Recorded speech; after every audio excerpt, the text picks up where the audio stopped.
It's day 2 of the NATO summit, where these strikes in Iran are the topic of discussion. President Trump says the ceasefire and interim agreement with Iran is now over as the U.S. gets ready for a new wave of strikes. NBC's Garrett Haake reports from Turkey.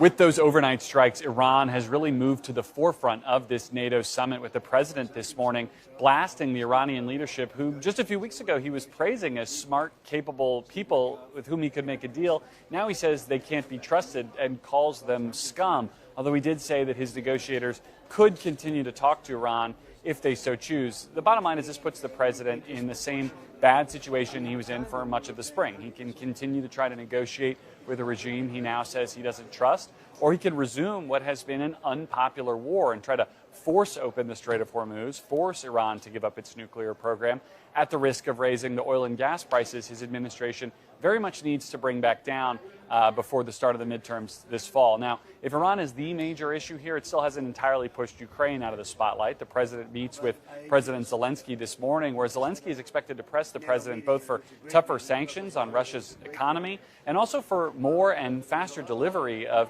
anti-missile technology, air defenses, Patriot missile system that the Ukraine desperately needs in this moment. A lot of the allies here think this is a pivotal moment for Ukraine in what has become kind of a long-range war. Ukraine has started to perhaps turn the tide against Russia, and if they could get a little bit of a push from the President of the United States, we may be talking about a different future for Ukraine. All of that on the table here this morning at the NATO summit.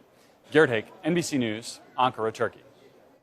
NATO's Secretary General refuses to define the role of the military alliance in the U.S.-Iran war. Its last conflict outside NATO territory was the conflict in Afghanistan.